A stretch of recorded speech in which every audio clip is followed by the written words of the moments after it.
You've heard it. I was just joking. Funny how that sentence never shows up after kindness. It only appears after damage. Here's the psychology. That line is a shield and a weapon at the same time. A shield because it deletes accountability. A weapon because it measures how much disrespect you'll swallow without fighting back. Example, someone says, "Wow, you're getting fat." You freeze, your smile twitches, your stomach drops, and then, "Relax, I was just joking." Notice what happened? They stabbed, then blamed your bleeding for being too sensitive. That's reversal. The attacker becomes the funny one, and you become the problem.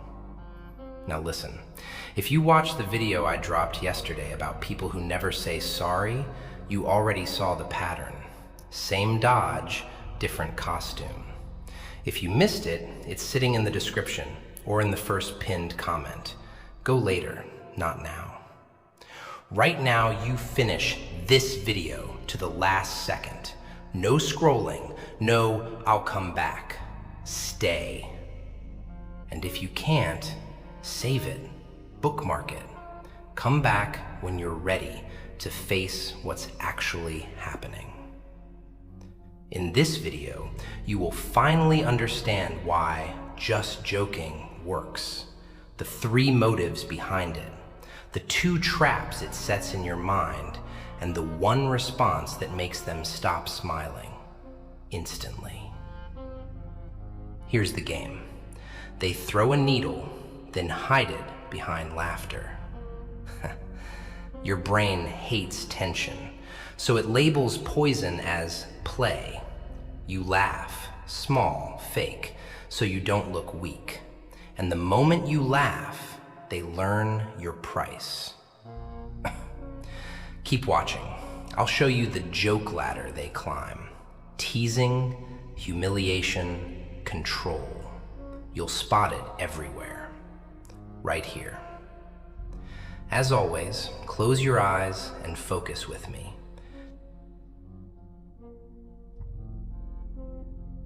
First, the joke is never the point. Control is.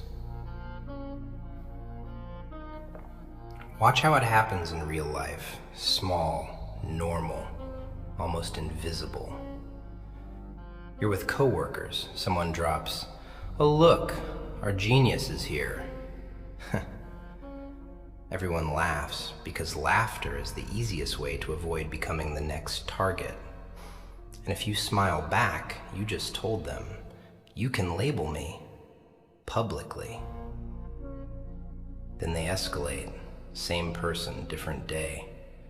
Don't get mad, but you always take forever to understand. See the trick? They insult your intelligence, then pre-frame your reaction as mad. So if you react, you prove their story. If you don't, you swallow it.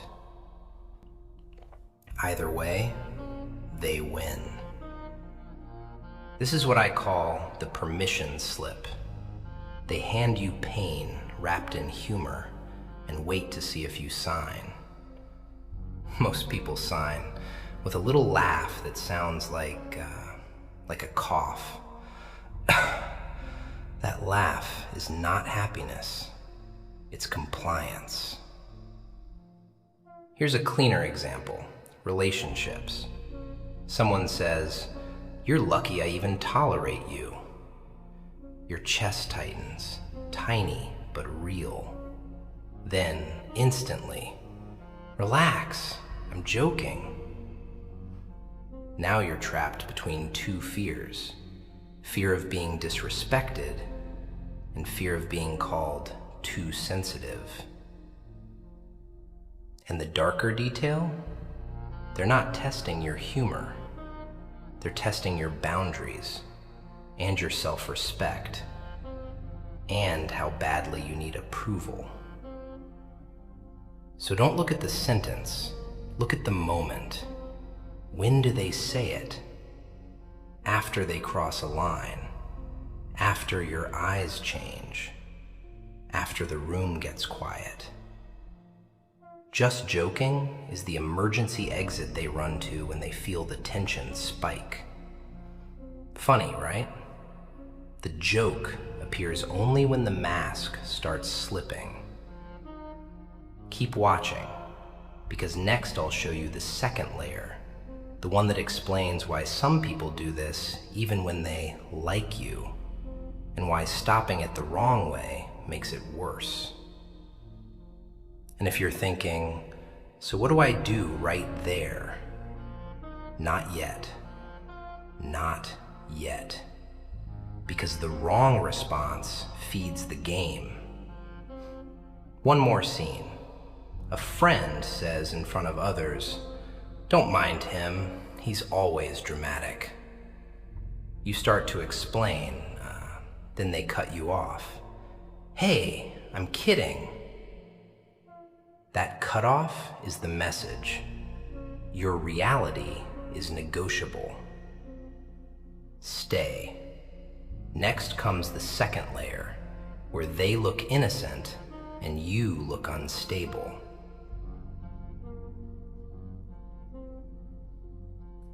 Second, the innocent face technique. This one is nasty, because it makes you look like the villain for reacting to what they started. Here's how it looks in the real world. Someone throws a line that's not even funny, just sharp. No offense, but you're kinda useless at this. Your eyes change, your jaw tightens, your throat gets dry. And right when they see that micro reaction, "Relax, relax, I was just joking." Notice the timing. They don't say it when they talk, they say it when you feel it. Because the goal isn't the joke. The goal is to trigger you, then label you. This is the dark psychology. They plant a story in the room. If you react, the story becomes "you're emotional." If you don't react, the story becomes "you accept disrespect." Either way, they stay clean. And people fall for it because humans love simple labels. So when someone smiles and says, "Kidding," the brain goes, "Oh, okay, then it's harmless." But harmless jokes don't require emergency exits. Example, family setting. An uncle, a cousin, someone older, someone safe says, "Look at you, still not married. Something wrong with you?" A few people laugh. You feel that heat in your face. You try to respond calmly, and they hit you with the classic, "Relax, I'm joking." And now if you push back, you ruined the mood. You're the problem, not the insult. That's the innocent face. They poke you with a needle, then show everyone their empty hands. Here's the part most people miss. They often do it around an audience, because witnesses create pressure. If you defend yourself, you risk looking dramatic. If you stay quiet, they get a public win. That's why it feels heavier in groups than in private. And listen carefully. If you respond the normal way, explaining, justifying, proving, you hand them exactly what they wanted: effort. Your effort becomes their entertainment.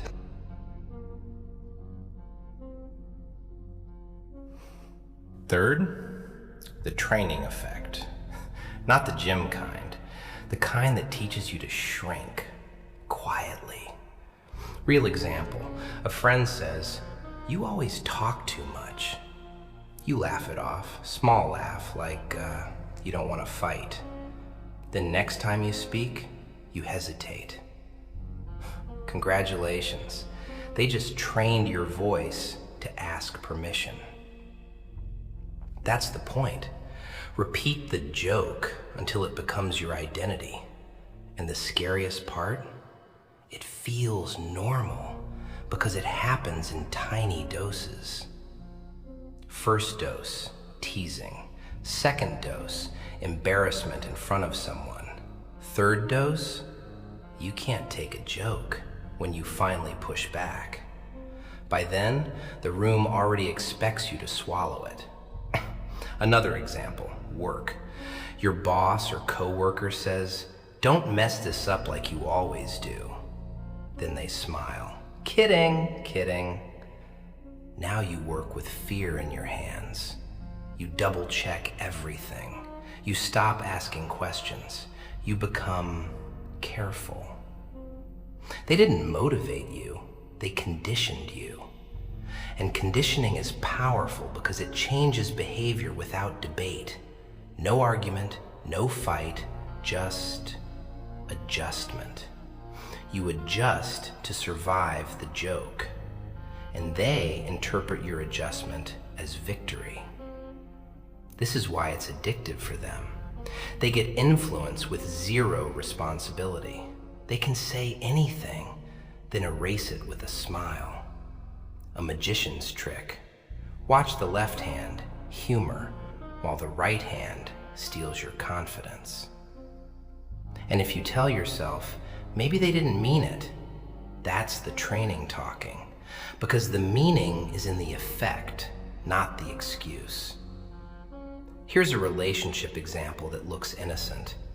"Aw, you're cute when you try." It sounds sweet for half a second. Then it lands.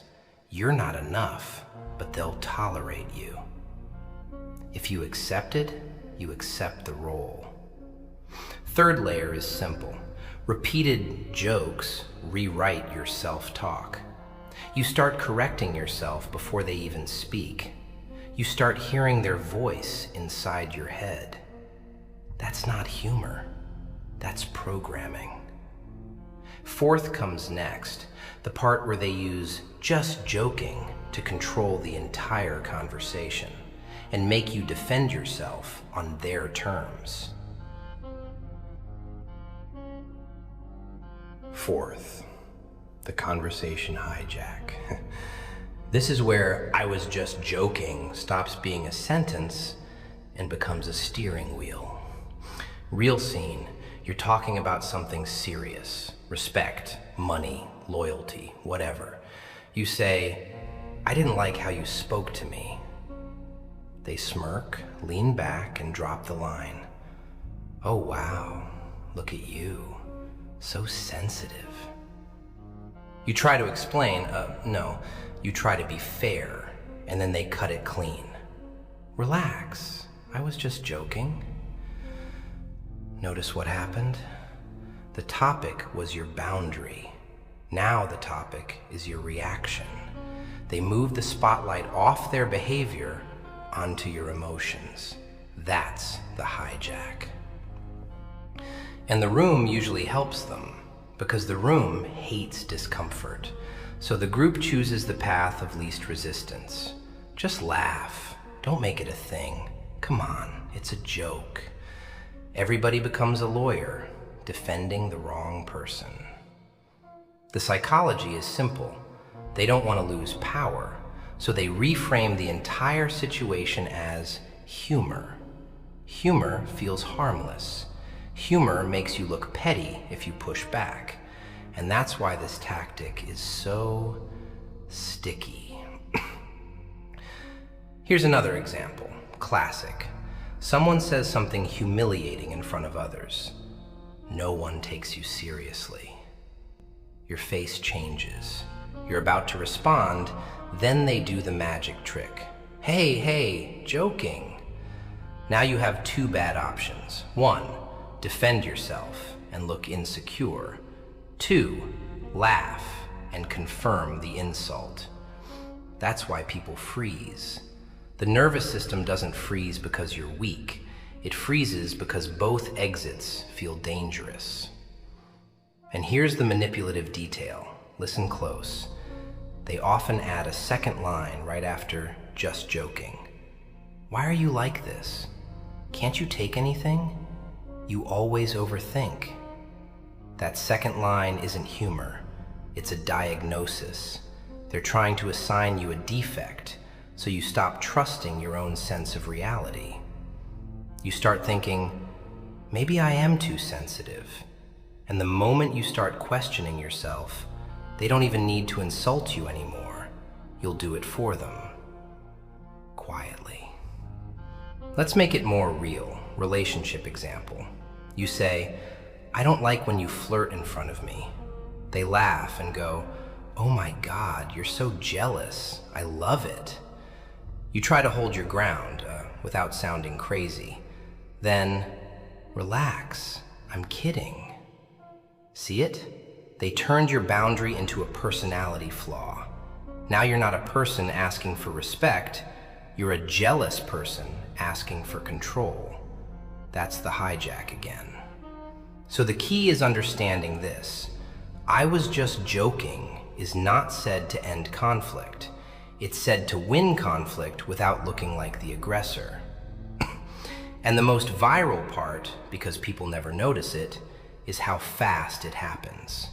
One sentence, one smile, one tiny laugh from you, and the whole conversation is now on their rails. Fourth layer teaches one lesson.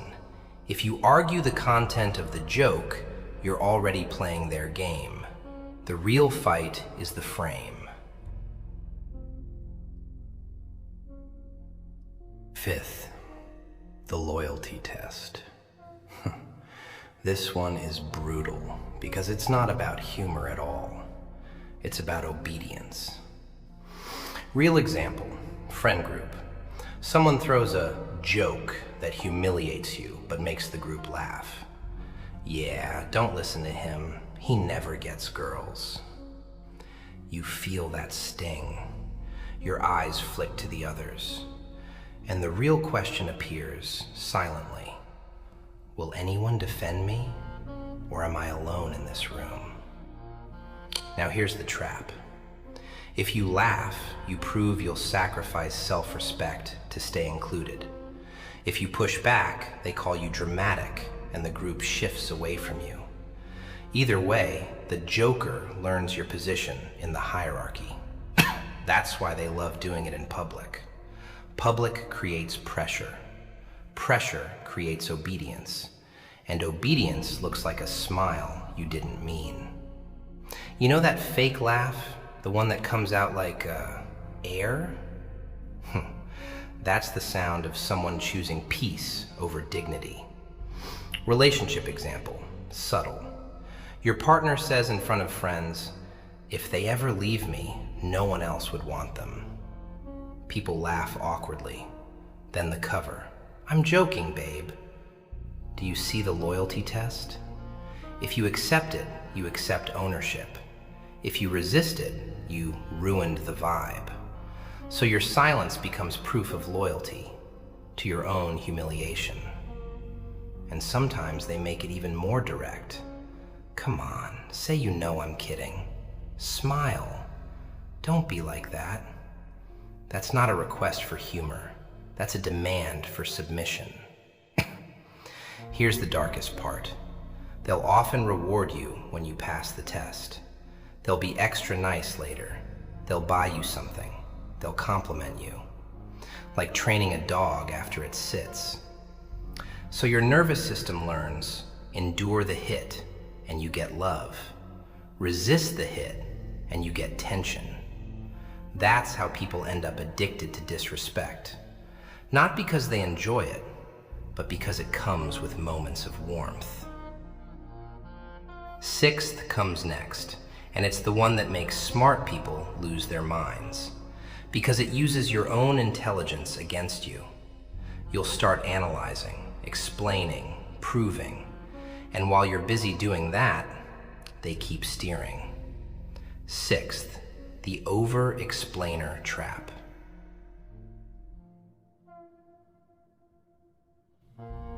Sixth, the over-explainer trap. This one is delicious. because it turns smart people into puppets without a single rope showing. Here's the pattern. They hit you with something unfair. Then they bait your brain into writing a whole essay to defend your dignity. And while you're explaining, they're winning. Real example, work chat, group meeting, public setting. They say, relax, it's not that deep. You're always overthinking.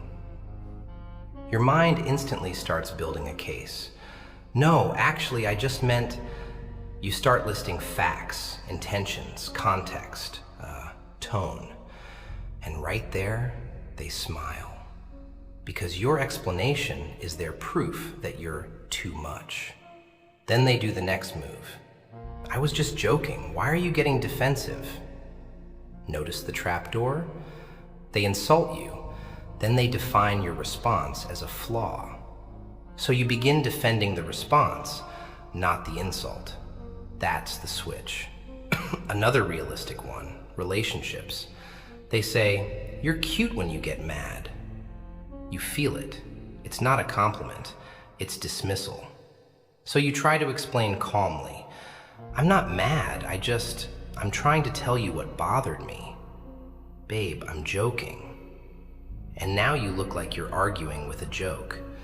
You look irrational while they look relaxed. Here's the psychology.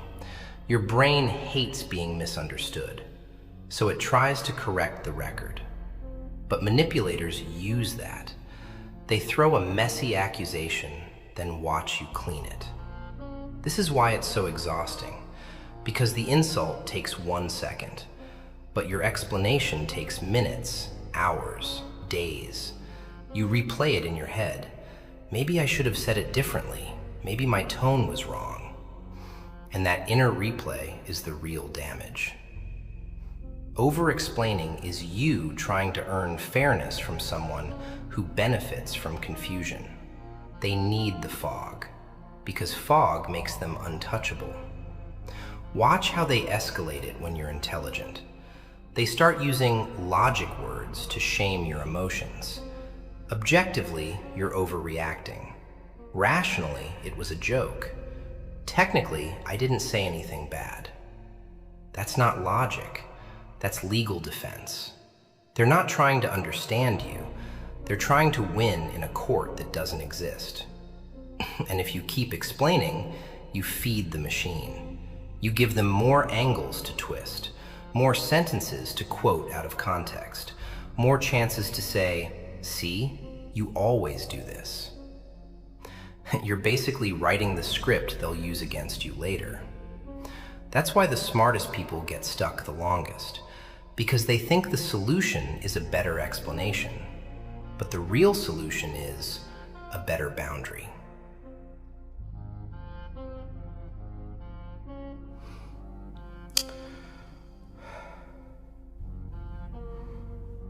Seventh, the approval leash. This is where I was just joking becomes a remote control, and you don't even feel the batteries in your back. Because some people don't use jokes to hurt you directly. They use jokes to make you perform, to make you prove you're cool, to make you prove you're easy, to make you prove you won't leave. Real example, new friend group, first weeks, everyone's smiling. Someone throws, "Don't be boring. You're not one of those serious types, right?" You laugh, a little forced, like you're trying to fit in. And the moment you laugh, the leash clicks on. Because now they can raise the price. Next time it's, "Oh, look, Mr. Perfect is offended." Then, "You're such a baby." Then, "You can't take a joke." And each time, they're not measuring your humor. They're measuring your fear of being disliked. Watch how it looks in relationships. One partner makes a joke in front of someone. "Yeah, they're kind of needy, but I keep them." The other partner smiles, tight smile, because the room is watching. Then the cover comes fast. "Relax, I'm joking." That's not humor. That's a public label. And the label is a leash. If you resist me, you'll look embarrassing. Here's the ugly mechanism. They create a situation where you must choose between two pains, the pain of disrespect or the pain of social rejection. Most people choose disrespect because it's quieter. And it gets worse when you're a people pleaser, because your brain goes, maybe if I laugh, they'll like me. So you laugh, then you adapt, then you soften your boundaries, then you start apologizing for your own reactions. And the leash gets tighter, while they call it fun. Real-world example, workplace banter. A coworker says, "Don't ask them, they always mess it up." You feel heat rise. You want to correct it, but the group laughs and the coworker smiles. "Just joking, just joking." Now, if you defend yourself, you're the difficult one. If you don't, you accept the mess-up identity. That's approval leash again. Your behavior is guided by the room's comfort, not your self-respect. And here's the manipulative genius. Sometimes they'll reward you for passing. They'll say, "See, you're cool, I like you." Like handing a treat after you swallow an insult. So you start chasing the reward. You start trying to be the good sport. You start laughing faster before the pain even lands. That's the leash at its peak. You pre-submit. Seventh layer is simple. "I was just joking" becomes a test of whether you value truth or belonging. And if you keep choosing belonging, they learn they can rewrite reality in front of your face, and you'll help them do it.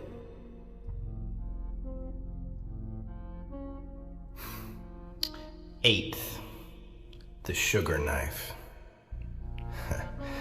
This is the kind that doesn't sound cruel. That's why it's lethal. Because sometimes "I was just joking" doesn't come after an insult. It comes after a compliment that leaves a bruise. Real example. Someone says, "Aw, you're actually smart sometimes." You laugh because what else do you do? Your face tries to cooperate. And then, if your eyes narrow even a little, relax, I'm just joking. See the trick? They just planted doubt inside a smile. So you can't point to it without sounding paranoid. And they know people hate looking paranoid. Another one, relationship, very common. "You're cute when you get jealous." That sounds sweet for half a second. Then it lands. Your boundary became a flaw. You try to say, "I'm not jealous, I just..." And you hear it. "I'm kidding, babe. It's a joke." And now the room, the moment, the mood, all of it becomes a wall behind them. They don't have to argue. They just keep smiling like you're weird for noticing. This is where the brain starts doing something dangerous. It begins to doubt its own alarm system. Because the threat didn't arrive with anger, it arrived with laughter. So your mind hesitates and goes, "Maybe I'm imagining it." That hesitation is the doorway. Here's a clean, realistic scene. A friend says, softly, almost kindly, "You're lucky you have me. You'd be lost without me." You feel that sting, tiny, sharp. You raise an eyebrow, and they immediately soften their voice. "Relax, relax, I'm joking." That wasn't reassurance. That was a collar. Because if you accept it, you accept dependence. And if you reject it, you become the ungrateful one. That's why I call it the sugar knife. Sweet words, with a hidden edge. And the joke is the bandage they slap over the cut. Watch how it spreads. They start teasing your memory. They tease your instincts. They tease your reactions. Little lines like, "You're so dramatic. You always misunderstand. You take everything the wrong way." Then the cover every time. "I'm just joking." And after enough repetitions, you stop trusting your first feeling. You start asking them what you're allowed to feel. You start editing yourself mid-sentence, mid-thought. That's not a relationship. That's management. The most disturbing version is the one that looks like affection. "You're my favorite, even though you're a little broken." People laugh. You try to smile. Inside, something drops. And then, instantly, "Oh my God, I'm kidding. Don't start." That last part, "don't start," is the control button. Because it tells you your pain is an inconvenience. So you swallow it. Literally, like this. You become very good at swallowing. Eighth layer is about confusion with warmth. If cruelty is obvious, you can fight it. But when cruelty wears perfume, you hesitate. And hesitation is how people get trained. And once you see the sugar knife, you'll start noticing the moment it enters conversations. Right after a cute line that didn't feel cute. Right after your smile became forced. Right after your body knew the truth before your mouth admitted it. Ninth, the bait and switch apology. This one is sick because it pretends to fix the damage while secretly blaming you for feeling it. Real life scene. They say something sharp, personal. "No wonder people leave you." Your eyes change. Your throat tightens. Your brain goes blank for a second. Then they see it. They see the hit landed. Whoa, I'm joking." You don't laugh, so they shift again, fast. Okay, sorry, I didn't mean it like that." Sounds like accountability, right? Wrong. Because the sorry is not for what they said. It's for the inconvenience of your reaction. They're apologizing to calm the room, not to respect you. Watch the full sequence. It's almost scripted. 1, hit. 2, just joking. 3, tiny apology. 4, and then here comes the poison. You're too sensitive. Example in a relationship. "If you keep acting like this, I'll replace you." You stare. Silence. They laugh a little. "Relax, babe, I'm kidding." You still don't smile. So they add, "Fine, sorry, I was playing." And then the switch. "But seriously, you can't take a joke." That last line is the trap, because it turns their cruelty into your defect. So you start defending your nervous system instead of defending your boundary. This is why it's so addictive for manipulators. They get to hurt you, then act mature, then shame you, all in one breath. It's like stepping on your foot and saying, "I'm sorry you felt pain." And your brain, if you're a decent person, tries to be fair. It goes, "Maybe they didn't mean it." So you give them another chance, then another. Then you start editing yourself. "Maybe I am too intense. Maybe I should chill. Maybe I'm overreacting." That's how the bait and switch apology rewires you. Here's the darker version: social groups. Someone humiliates you in front of others, then says, "I'm joking, don't get mad." If you stay quiet, they follow up with, No, I'm sorry, okay?" Then they look at the group and laugh. See? Always moody. They just used an apology as a costume for another attack. Ninth layer teaches one rule: never measure sincerity by the words sorry. Measure it by what changes after. Do they stop? Do they repair? Do they respect the line next time? Or do they repeat the same joke with a cleaner smile?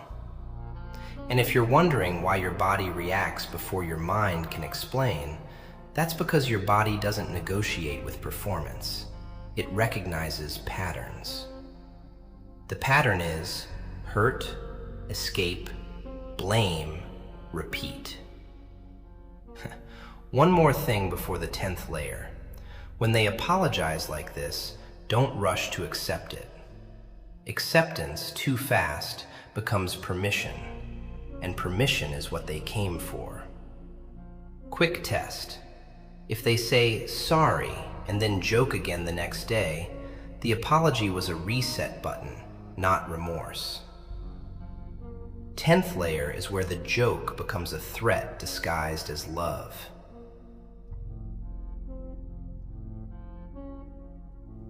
Tenth, the velvet threat. This is the final form, the joke that smiles while it warns you. It doesn't sound like an insult. It sounds like teasing, but the message underneath is, don't challenge me. Real example, relationship. They say, sweet voice, playful eyes, careful, I might leave you one day. Your stomach drops, tiny, instant. You look at them like, what? Then the cover lands. Relax, I'm joking. That was not a joke. That was a boundary check with a threat inside. They just tested how you react to abandonment without admitting they used it. Another version, friends. Someone laughs and says, don't get too confident. We can replace you. Everyone laughs like it's nothing. You feel your face tighten. Then instantly, just kidding. That line is a leash made of velvet, soft enough to hide, strong enough to pull. The velvet threat works because humans fear loss more than they love respect. So a joke that hints at loss, losing love, losing the group, losing status, makes you behave. Not because they demanded it, but because your nervous system heard the warning. And once your nervous system hears it, you start adjusting. You become quieter. You stop bringing up problems. You accept things you hate. You start choosing peace over truth. Here's a workplace version. A manager laughs and says, if you keep asking questions, we'll ship you off. People laugh. You laugh too, because you don't want to be labeled difficult. Then the manager adds, relax, I'm joking. But notice what changes after that. You ask fewer questions. You make fewer requests. You become easier to control. That's the point. The velvet threat always comes with 3 ingredients. 1, a smile to make it deniable. 2, a hint of loss to create fear.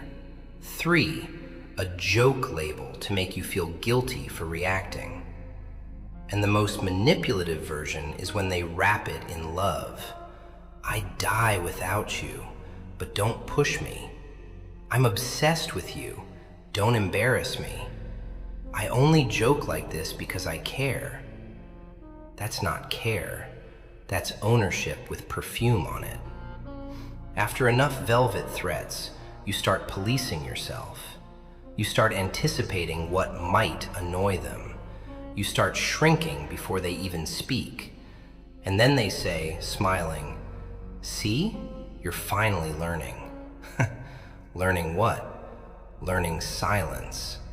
So if you want the truth, clean and cold, I was just joking becomes dangerous when it carries consequences.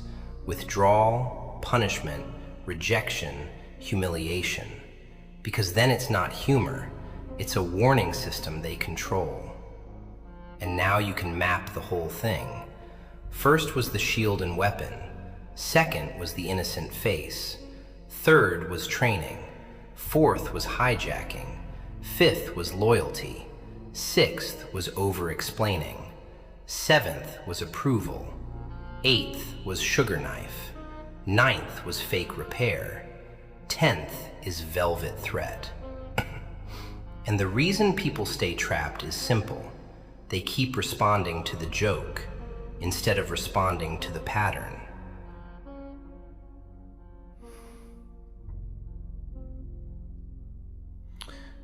I forgot to tell you something. The velvet thread doesn't start with fear. It starts with a story. Years ago, no, listen. There was this guy in a group, quiet, useful, always easy to be around. They loved him because he never made them uncomfortable.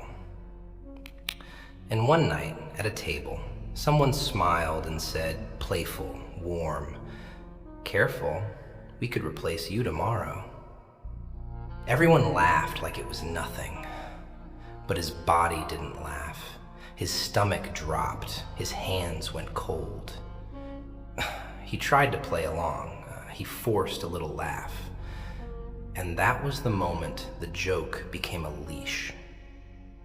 After that, he started changing in small ways. He stopped disagreeing. He stopped telling the truth when the truth would slow the room down. He started reading faces before speaking, editing words mid-sentence. Not because he was weak, but because he was warned. Weeks later, he finally pushed back on something real, respect. He said, calm voice, "Don't talk to me like that." The same person smiled, tilted their head, and whispered, "Relax, I'm joking. Don't start problems." And the group laughed, because laughter is cheaper than courage. Here's what he didn't notice. The joke wasn't a joke anymore. It was a contract. Stay small, stay included. Grow a spine, lose the room. And the room always wins when you need it. Then came the sweetest version. One day they said, smiling like a lover, like a friend, "I'm only hard on you because I care." And right after, the same warning covered in sugar. "But don't push me, okay? I might disappear."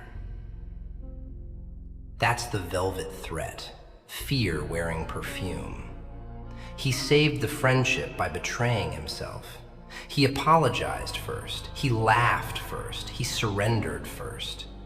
And months later, when he finally left the group, they told the same joke to the next quiet person. So if a joke contains consequences, withdrawal, rejection, punishment, it's not humor, it's leverage. And leverage only works when you keep pretending you didn't feel it. And here's the part people miss, because it feels too small to matter. The threat is rarely loud. It's a joke about leaving, a joke about replacing you, a joke about not needing you. Your brain hears it as fiction, but your nervous system hears it as a deadline. He started doing this weird thing. He'd laugh before the punchline even finished, like he was paying in advance. That's what fear does. It makes you prepay with your dignity so you don't get charged with rejection. The last night I saw him, someone joked, "Say the wrong thing and we'll forget you exist." He laughed. Then his eyes went empty for half a second. That half second is the whole documentary. That's the moment your self-respect asks for help, and your smile drags it back underwater. So if you recognize that empty half second in yourself, don't argue the joke. Name the pattern in your head. Leverage. And remember, people who respect you don't need threats, even cute ones. Not love, just control.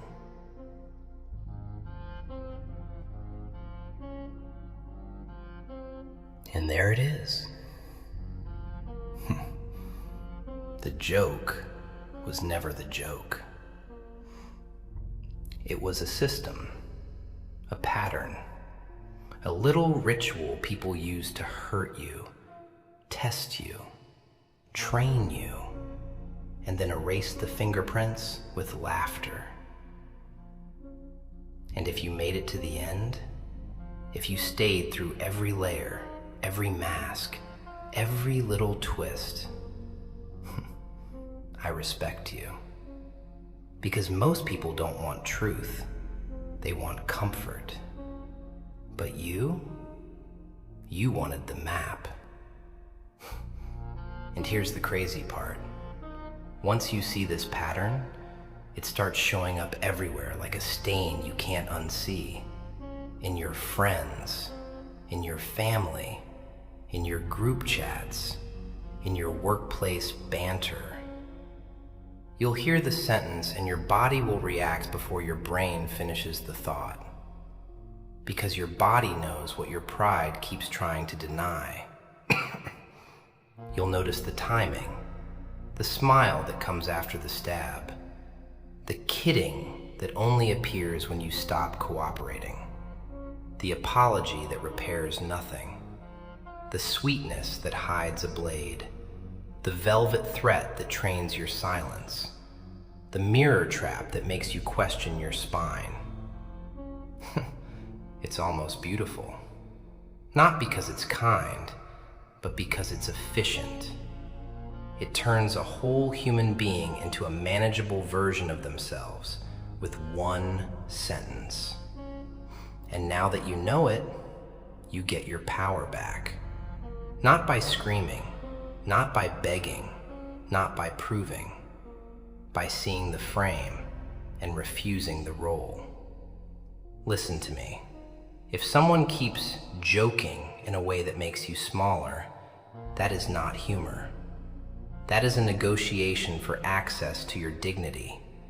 And every time you laugh it off to keep the peace, you're paying with yourself. They call it a joke because the word abuse would ruin the vibe, right? But your nervous system doesn't care about vibes. It cares about patterns. So, thank you, genuinely. To the ones who watch this to the last second, you're rare.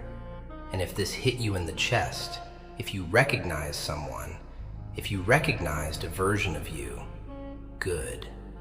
That discomfort is the door opening.